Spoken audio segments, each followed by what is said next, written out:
Sutra, as you may know, that is recited quite frequently when we do the Pratikaman.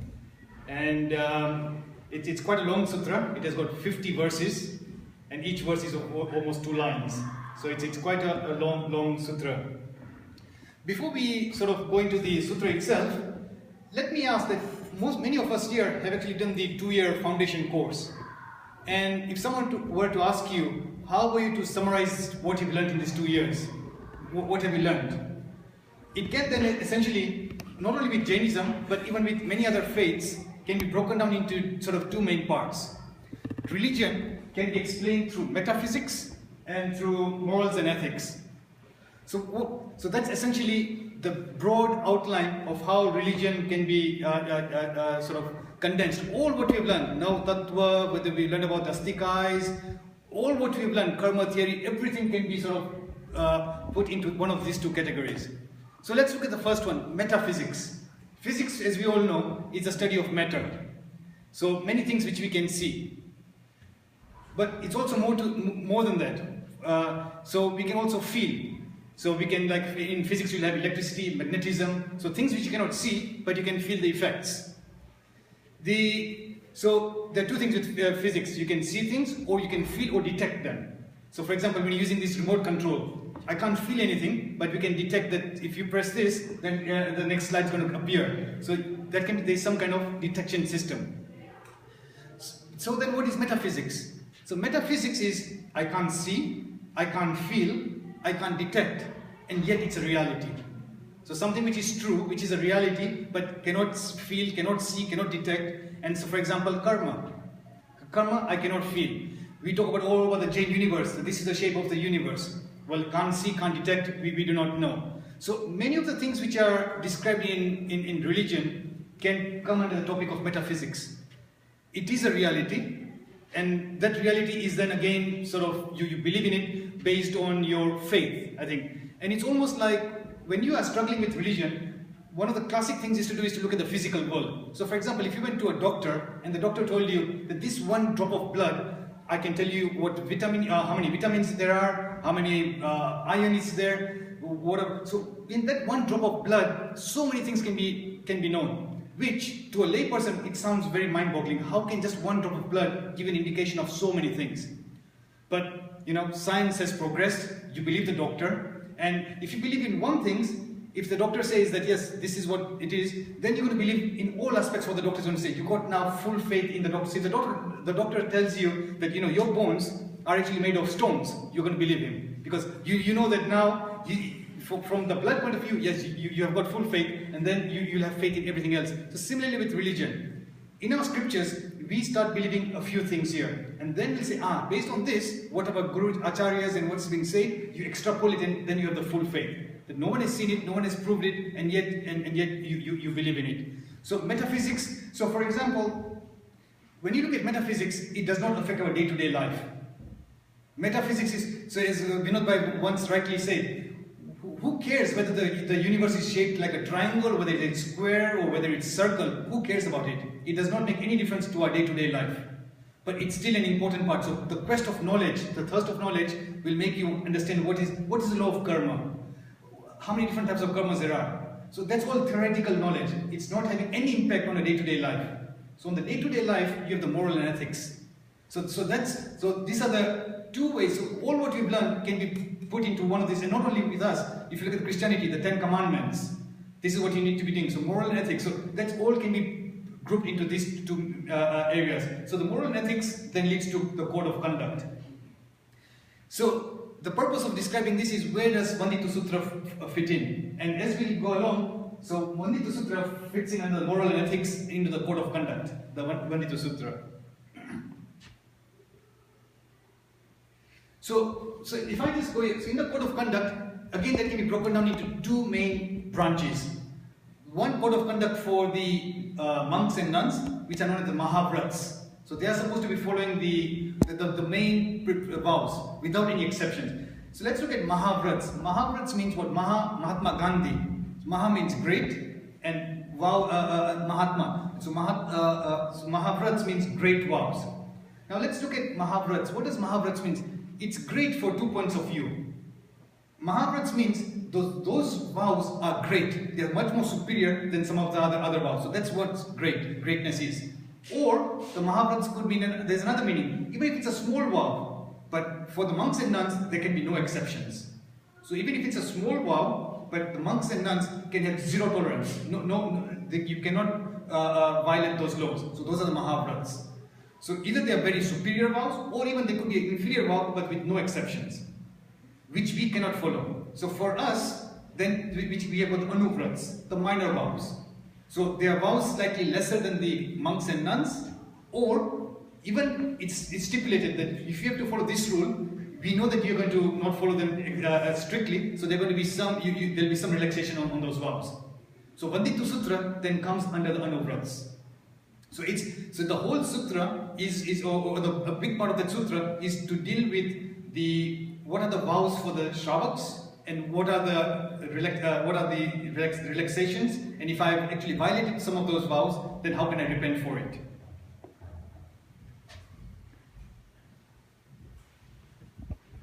So essentially, the Vandittu Sutra is for the Shravak and the Shravikas, and who are incompetent to follow the Mahavrats.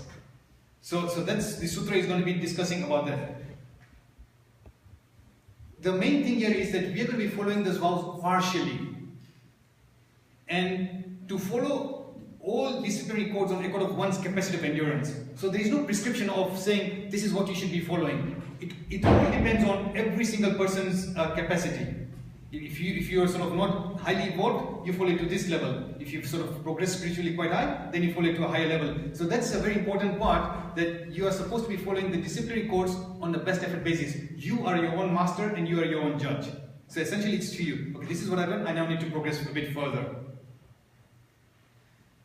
The aim is to renounce vicious activities completely and hold spirit high towards renunciation and detachment towards animate and inanimate things.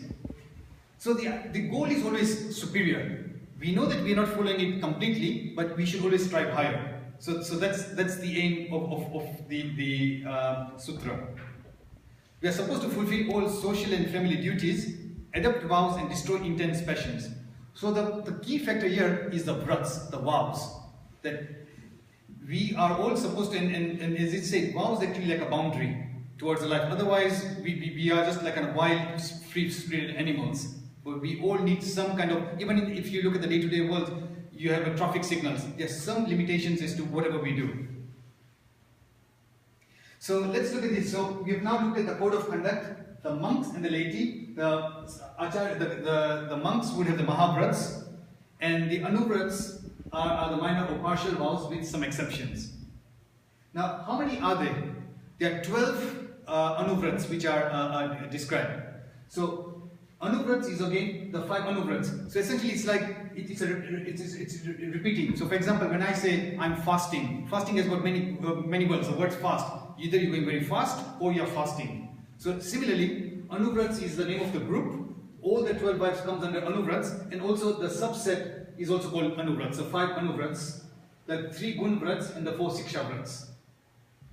So let's look at one of them. So before we look at it, the key thing is that this sutra is meant for a Shravak. Now, who is a Shravak? So the root of the word is Shrin, Shrunoti. So Shrunoti means to listen. So that's where the word Shravak comes from. Shra. So someone who is, and so it's listening. And so it implies one who is sincerely and regularly listens to the teachings and the preachings of the Jina. So that's where the word Shravak comes from, the word Shravak. The root of the word is Shrin, and Shrin means to suno. Aapne Hindi mein kya aap sunta hai, so sun. So that's like to listen, to hear. The other meaning of the word Shravak is Shramanopasak, one who adores the Jina, his teachings and the ascetics of his order. And the last sort of meaning of the word Shravak is Desh Sanyami. Desh always means partial. So someone who follows the rules on a partial basis, self-restraint. Not on a full basis, but not totally, but on a partial basis. So that's a Shravak. The next thing is Vrats. This whole sutra, the Vandittu Sutra, is about the vows. So what is a vrat? A vow. It's a rules of conduct sort of followed voluntarily and resolutely undertaken for observance. So the key word is that it's a rules of conduct and it's voluntary. No one's forcing you to do it. It's to the best of your ability. And you have to then follow it thoroughly. I think many people here at the time of position follow some rules. That from this position to the next position, I do certain things. So we are trying to lay boundaries for ourselves.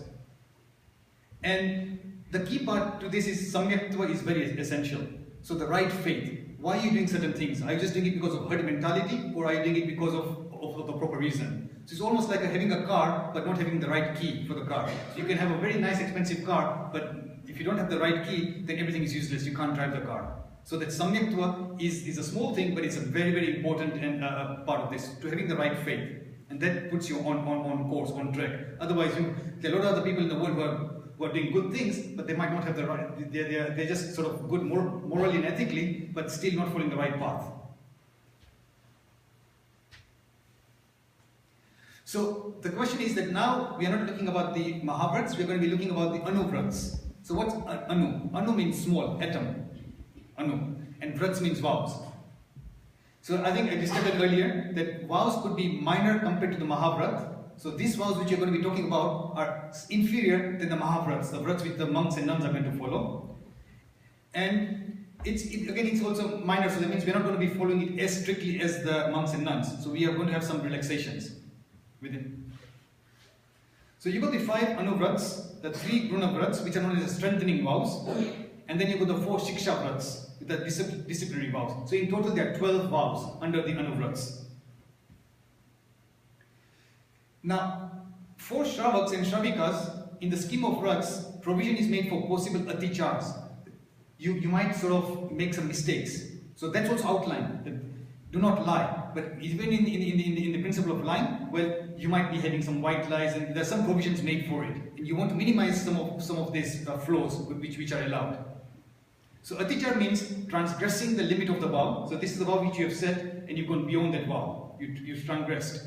And that which hampers the vow is an atichar. So this word atichar will come frequently in the sutra. Time and again, this word will be coming. This is the vow which I'm supposed to have followed. If I have transgressed, if I have not followed this rule to the best of my ability, if I've done an atichar, I seek pardon for it. And that theme is going to be repeated throughout the whole sutra. It's almost like rules are made to be broken. So the sutra itself says that this is the rule. We know that all the Shravaks and Shravikas are going to break the rules, and then we are now going to be seeking pardon for it. But the aim of the sutra is that try to improve yourself every single time. So just slightly, let's look at, so we now look at Anuvrats. We're now going to be looking at the 5 Anuvrats. So let's look at the 5 Anuvrats. What are the 5 Anuvrats? These vrats are exactly identical to the Mahavrats, which the monks and nuns are supposed to follow. So these are the 5 main principal vows which the monks and nuns follow. Ahimsa, Satya, Asteya, Brahmacharya, Aparigraha.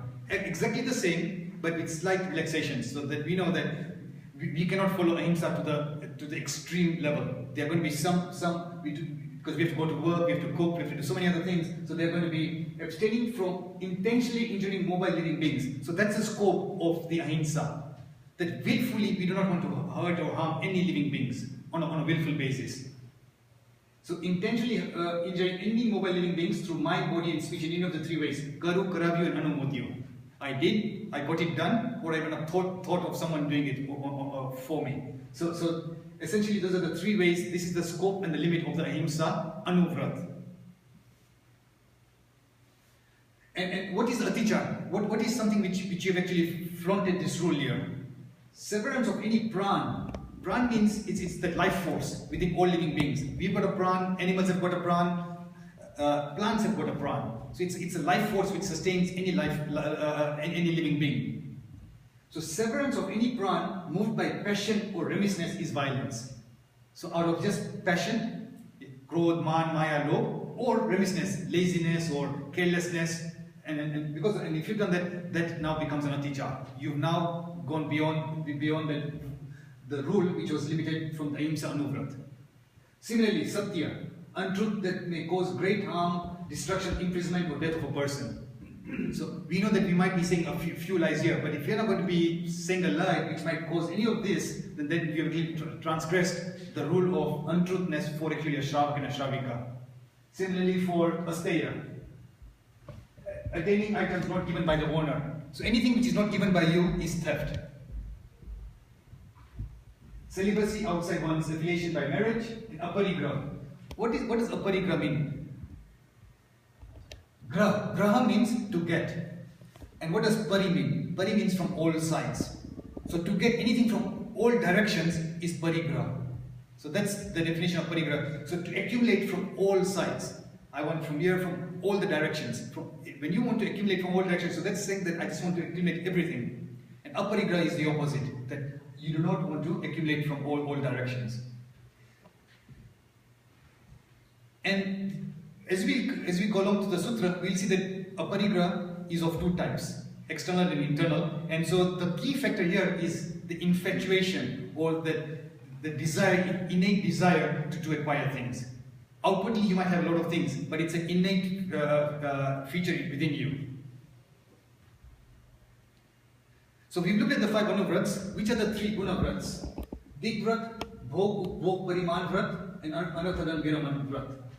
Digvrat, it says that you fix your limit of movement. So many times before people sort of moved overseas, people actually set some kind of vows that I will not go beyond a certain direction.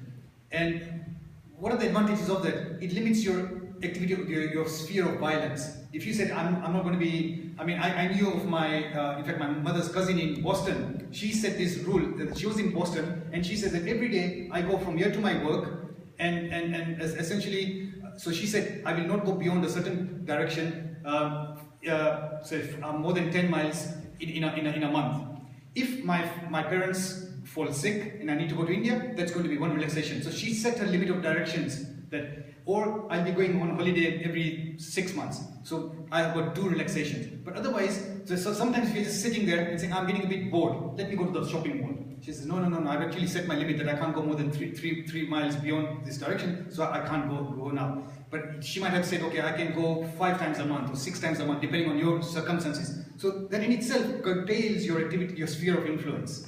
So this is all self, there's no one who's going to prescribe saying this is the rule, you follow that rule. It's all self-imposed. So, and in all the 10 directions, so we know the 8 directions, north, south, east, west, north, south, all the 8 directions, and up and down, sort of flying and sort of beneath. So these are the kind of the 10 directions which are saying that you limit yourself to this. Bhog Pariman Vrat. Bhog means to consume things frequently. Food we need frequently. And upabhog is the opposite. Things which you do not use frequently, but it's a one-time, like house. You don't keep on changing the house every day. So house is something which you're going to be having once, and so that's upabhog. And bhog means things which you're going to be using every day, medicine, food. So you also want to limit the bhog and upabhog. So you want to limit both of them. Things which you're going to consume daily, and things which you're going to consume on an infrequent basis. And Anarthadan Viraman Vrat. Purposeless violence. This is very, very frequent.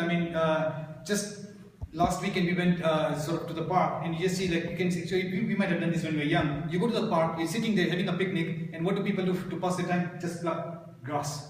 As a pastime, you'll just be plucking grass from. What purpose is it served? Nothing. You're just bored, you're just plucking the grass from the garden, you're just sitting there, getting a bit bored, and just plucking. Purposeless violence. You're walking on the street, you see a stone, you kick the stone. The stone might roll over and kill a few ants. What purpose does it serve? Nothing. You're just walking leisurely, nothing to do, just kicking a few stones around. There was no purpose. So purposeless violence. Anarthadan. As we go along, one of the objectives which I would like to bring out when we're going to be doing this Vandittu Sutra is that through common use of our Gujarati language, it's like decoding the prayer, and that gives me immense pleasure. And I would like to sort of convey that to you, that imagine that if this prayer was given to you, with whatever little basic Gujarati knowledge you've got, you can start decoding the prayer. It says, now I'm Anarthadan. Earth means reason.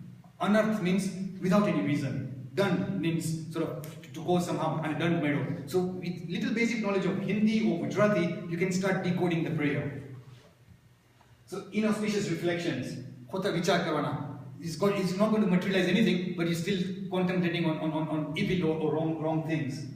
purposeless digging of ground, lending instruments of violence. Yeah, when you're just betting, yeah, I'm going to give you some selling weapons and so someone else do it. You've not gained any direct benefit of it, but you're now sort of encouraging others to commit violence, giving evil instructions, listening, reciting, and evil stories. So this all comes under the Anarthadan Viraman Vrat. The last one is the Shiksha Vrats. Samayik Vrat, Desh Vekaisik Vrat, Poshad Upwas, and Atithi Samvibhag. Samayik, I think it's self-evident that we all try to do Samayik. Desh Vekasik, it's limiting spheres of one activity still further. So, if Samayik ma betha hoye, and say, for example, you want to draw someone's attention, so you actually cough. So you actually, these are going to be even more finer details that you don't want to grab anyone's attention in the direction. So your limit of, your activity is refined even further. Poshad Upwas. This is also very common. I mean, as you know, that last, when we had the SCVP Patushan at Navnath, that there was actually Poshad and Upwas. So you were supposed to stay like a monk for a day. And so Poshad is staying like a monk for a day, Upwas means fasting. So if you can do two activities together, then that's supposed to be a good thing. So in Kenya, I know for a fact that many years ago, Chaudas ke Punamoy, a lot of people used to stay in the Upashray itself. So they'll go do the pratikam, stay overnight in the Upashray, and then the next morning they'll go to their home. So you're actually staying like a monk, and if you're able to, you can actually then fast. So Poshad Upwas. And Atithi Samvibhag means sharing with someone. Obviously in this context it's that if you're monks and nuns, you're supposed to be serving them. It's supposed to be a great privilege. But that connotation goes even wider, that poor people who are needy for food, you're supposed to be sort of having that temperament of donating and caring for others. So something which is happening in Nepal comes under this kind of Atithi Samvibhag Vrat, that if you are privileged enough to have this, why don't you extend your help to others? Atithi. Tithi means what? The calendar which we have, the Gujarati is Tithi. Aji ekam che, beech che, pancham che. Atithi means that without any tithi. So that means any day. So someone can come to your place without any, so someone can just knock on your door, please help me out. So this is not like a guest who's saying I'm going to be coming to your place in 2 weeks' time. This is someone who uninvited guests, which means that anyone who comes knocking on your door, saying, I'm in need, please help me. So those are uninvited guests. So same like monks. In India, monks and nuns will literally just come on your door, say Dharmala, and if they are there, they'll be asking, saying, can I have some food? So you'd serve them the food. So these are the 4 Shiksha Vrats. So we've now looked at the 5, 4 and 3, 12 Vrats which we've looked at. So let's start looking at the Vandittu Sutra.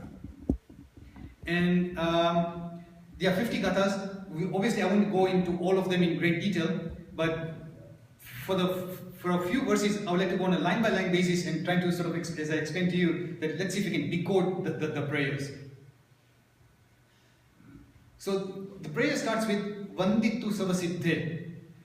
Now it's quite common when you look at religious scriptures, or even if you look at the agams, no matter what the subject matter is, it always starts with I give my obeisance to the gurus, to the arihants, to the siddhas. So this is a very common practice that no matter what sutra you have, what's the subject matter of the sutra, it will start off with saying I'm giving my obeisance to the arihants, to the siddhas. So that's exactly what this sutra is saying. Vandittu. Vandittu means I'm bowing down. Sabba. Sabba, as you know, Nama loye sabba savonam. Sabba pava panasano. Sabba means all. So, Vandittu Sabba Siddhe. So, I am now giving my obeisance to all Siddha Bhagwans. Vandittu Sabba Siddhe. Dhamma Ayarye. Dhamma means religion and Ayarya means Acharya. So, who am I bowing down to? All the Siddhas, all the Dharma Acharyas. A means and. Sabba Sadhu. So, now we know Sabba means all. Sabba Sadhu A. So the first line is almost like the Nokar mantra. Namo Aryantanam Siddhanam Ayaryanam Uvajjanam Namaloy Samsavanam. So this is in a nutshell the Nokar mantra at the beginning of this sutra here. Because I'm bowing down to all the Siddha Bhagwans, Arihants will become Siddhas. So that's already implied. All the Acharyas and all the Sadhus. So Upadhyas are already, they are part of the Sadhus. Slightly elevated because of their knowledge of scriptural knowledge. So that's the first line. Vandittu Savasiddhe, Dhammaye Savasava. Ichchami, Padikkamyu, Savaga Dhammaya Rasa. The next word is very, very important. Ichchami. If you look at so many of our prayers, Ichchami Kama Samano, Ichcha Karna Sandisa Bhagavan Nirya Bayam, they all start with Ichcha. And Ichcha means it's my wish. No one's compelling you to do anything. So no matter what you do, what prayers you recite, whatever you do, Ichchami is your own wish. I wish to do it out of my own free will. No one is forcing me to repent. No one is forcing me to do any prayers. It's my free will. It's mine. So Ichchami. And that's why we say Ichchami Kama Samano. I wish to do this. Ichcha Karna Sandisa Bhagavan. So most of these prayers is all to do with your wish. Ichchami Padikkamyu. I wish to do Pratikaman.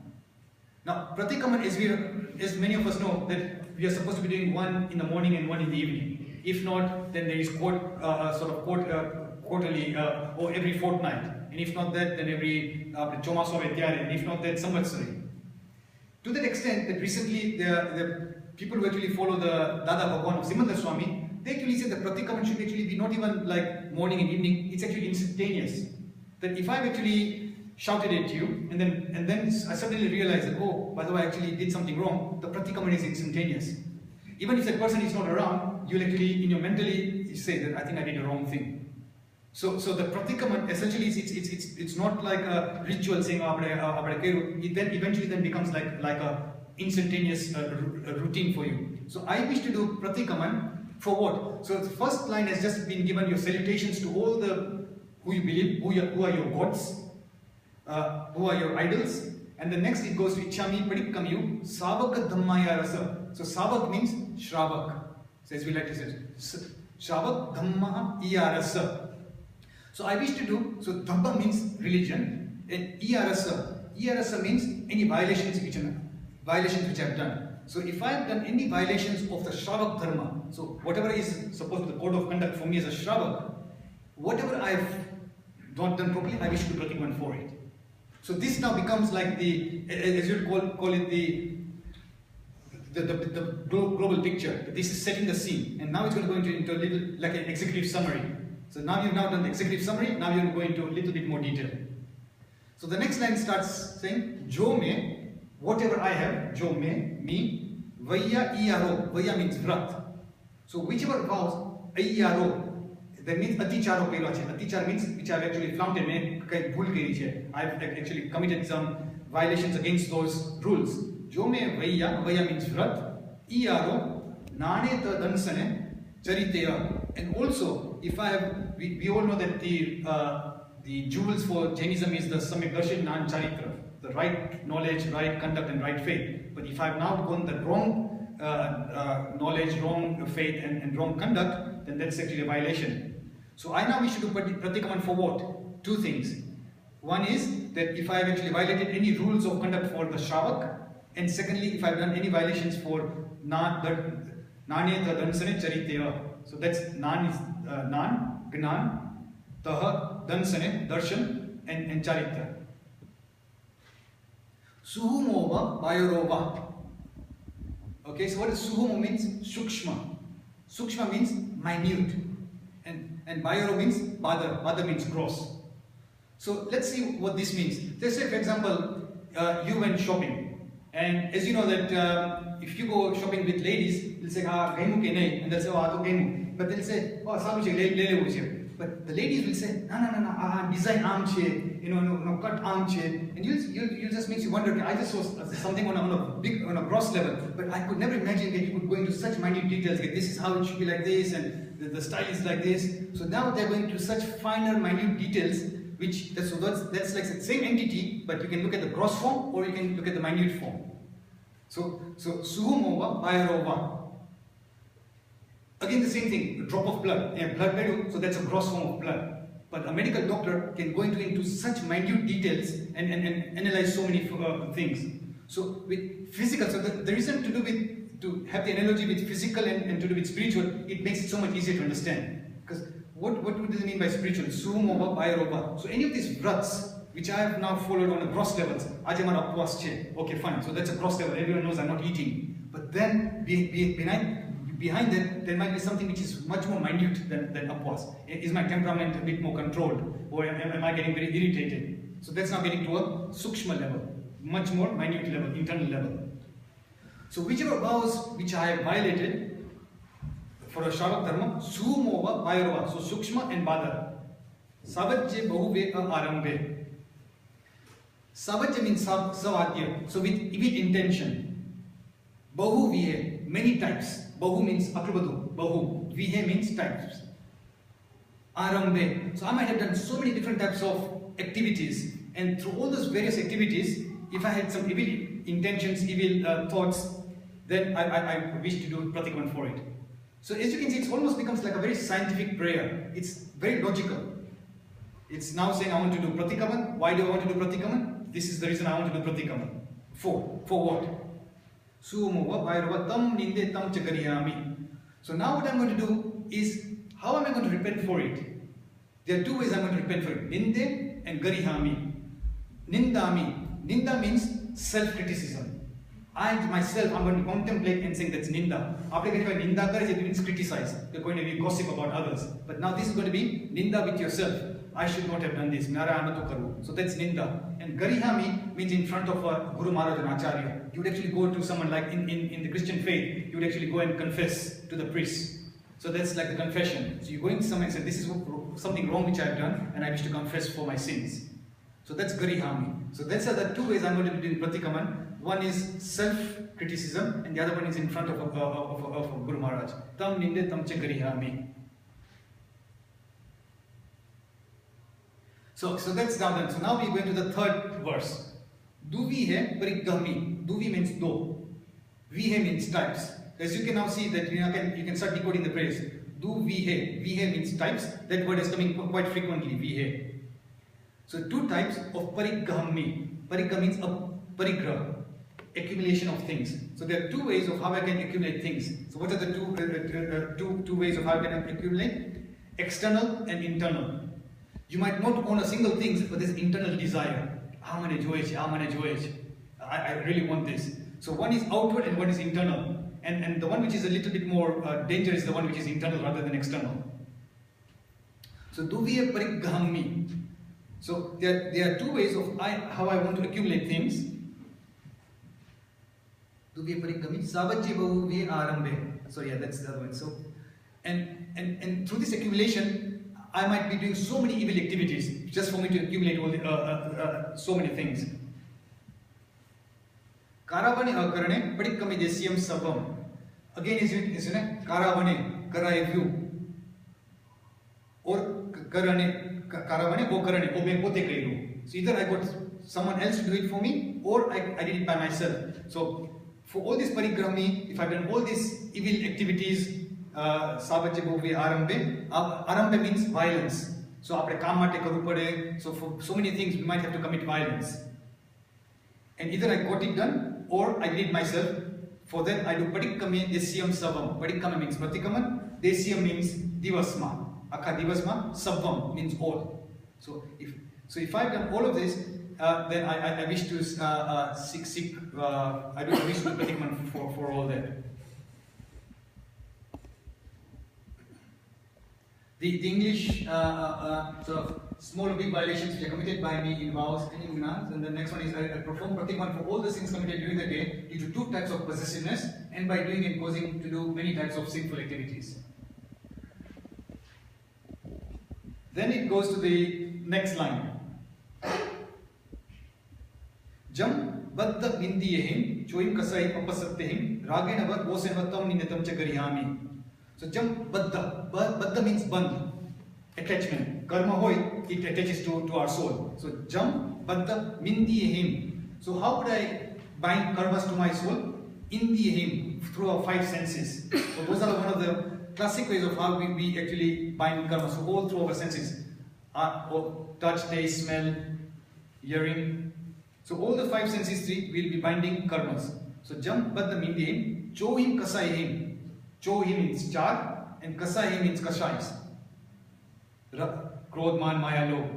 Apasattehim, ragenava, dosenava. Through rag and through dosh. Ragenava, so a lot of attachment and dvesh. So Ragenava and dosenava, so rag and dvesh. The way to understand this is that we do many activities, we might bind in karmas, but the rag and the dvesh is the glue.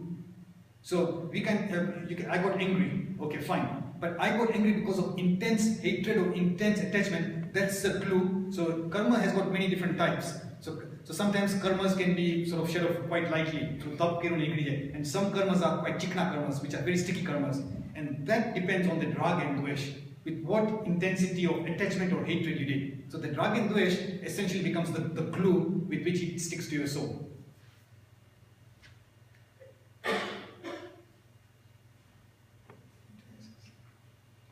Rag and dosena tam ninde tam cha gariyami. So again for that I do ninda and I gariyami in front of the Guru Maharaj. Agamane nikkamane thane chankamane na hoge abhiyoge aniyoge padikkame desyam sabam. So as you can see, it's now describing various ways of how we are binding karmas to our soul. Agamane nikkamane. Agamane means I go and ekyo. So for all these activities of me coming and going. Agamane nikkamane. Thane chankamane. Thana means eksthanma. Even if I'm sitting in one place, I may be committing some violence. Than. I would ask Thanma wo betho chu. Agamane nikkamane. Thane chankamane na bhoge. Abhiyoge aniyoge padikkame desyam savam. So if you now look at the English translation, which says, I perform pratikaman of all the violations committed during the day, while coming, while going, while standing, thane, while moving about, by forgetting or under pressure of anyone or due to bondage. So it's giving you all these different scenarios of how you could have bound these karmas. Sanka kanka vikicca pasansatva santava kulinkisu samattasayyare padikkame desyam savam. Now this line is actually summarizing what is that mithyatva, the wrong faith. How can we have this wrong faith? Shanka means doubt. That's a Gujarati word. So we know that Shanka means doubt. Shanka, Kanka, Vigicca. So if you look at the English translation, I wish to perform pratikaman of committed during the day by doubt, by desire, akanksha. So that's the Kanka, and Vigicca, dislike. So that's what Vigicca means. Sanka Kanka Vigicca, pasansata santa kulingisu. Praise and acquaintance with believers of false doctrines. So these 5 violations of right faith. So Samyak Darshan Mate, which are the violations? This is summarized. These are the violations of the Samyak Darshan, right faith. I have any doubt in the scriptures.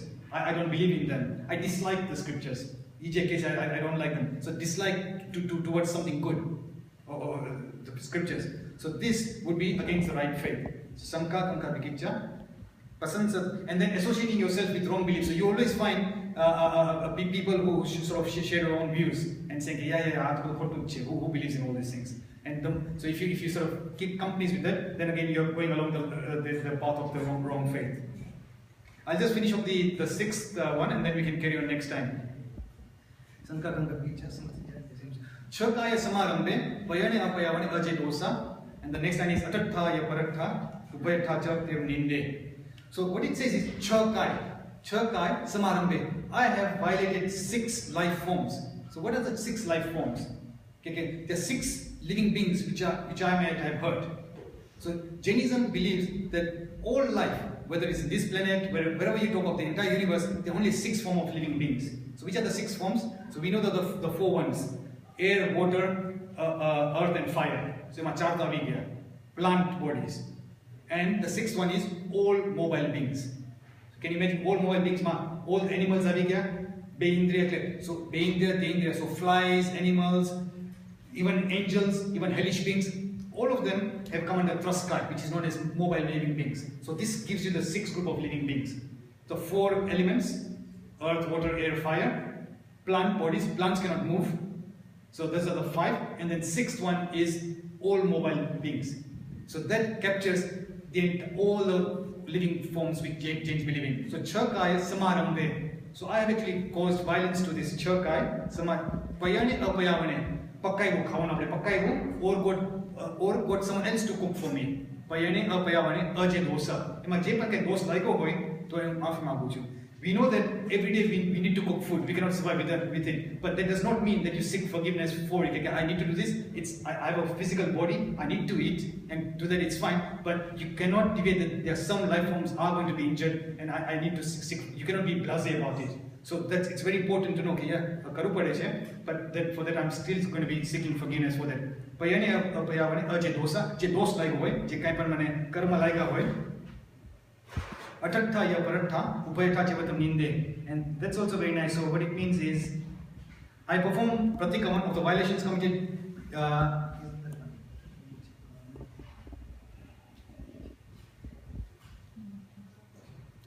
Left hand side.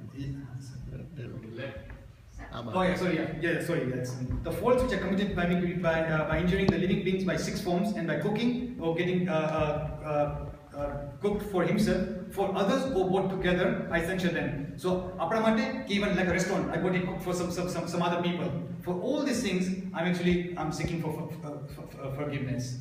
So then I think we'll carry on next time.